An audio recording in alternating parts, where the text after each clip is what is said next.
If you want the surprisingly simple habits that can make you a top 1% student, then you're in the right place. Because throughout my undergrad and postgraduate degrees, and now at med school, I've seen what the top students do to study effectively and have time to do more of the things they care about. And it's practical to know the habits of the top 5 and 10% students, so I'll go through their habits before the last point, where I'll cover the habit that all top 1% students have. So I'll start with a question. How often does your mind feel cluttered with too many things going on in your life? Usually, it's because there isn't good organization, and with students, that's organizing the wrong way by making massive to-do lists that never end. So a habit of top 10% students is making sure to consistently use their second brain. This is when you declutter your mind from your tasks by using a physical or digital system so that you can stop thinking and start doing. And we know this works because in school, you don't memorize what, where, and when your lessons are. You just follow what's been given. So I organize physically using sticky notes and digitally using Notion. This is by having a maximum of 3 key tasks written on the physical notes, with the more mentally demanding task prioritized first. So this might be spending 2 hours studying my flashcards, making these videos, then writing my med school assignments. And on my digital system, I have the more general objectives for the day and week that I can keep track of. And that could be making sure to go to the gym 4 times in the week or practicing the piano 4 times as well. The habit of organizing yourself this way is going to stop the stress of not knowing what to do or where to start. And this literally takes 1 minute to do, but it's going to stop your bad habits like going on your phone after you've done a task, because you'll be actively aware of what to do next. So now we know what the top 10% students do, but what habits do the top 5% have? To understand this habit, I'll ask you 2 questions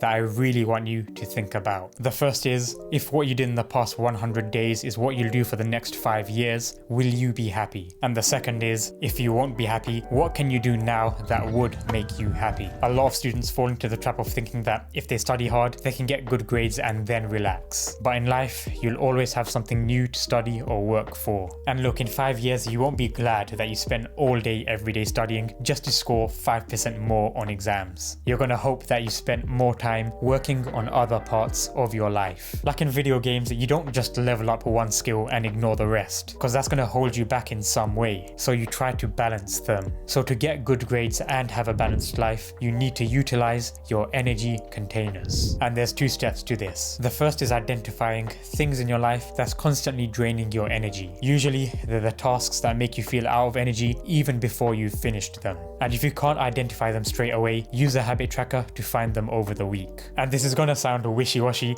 but just follow me here. The second step is to instead spend that energy to do what makes you happy. And that's based on your answer to the previous question. And if you say you need to study all day, can you genuinely tell me that your 10th hour of studying is as productive as your second? Probably not. Like recently, I knew I spent too much energy studying because I'd feel tired or become significantly less productive towards the end. So when I get consistently tired from something, I switch to doing something that I usually enjoy. And I'm serious when I say that after I started doing this, I actually look forward to studying, because I feel fulfilled and recharged from the other parts of my life, such that I want to keep studying up to that standard too. So for you, this could be switching to something you enjoy, like reading a book or exercising when you become too stressed from studying. Top students know that the habit of balancing your energy keeps you from the unhealthy habit of toxic productivity. So now the top 1% students have the past 2 habits, but they have a third that puts them ahead. And to understand this habit, I'll ask you another question. How many times have you felt that you couldn't do something because you think you're not good enough? Like you might think you don't understand something because you're not smart enough, or you might think you can't do something because you're bad at managing time. If you want to be a top 1% student, then you can't have these limiting beliefs, because the top 1% student has the habit of taking full responsibility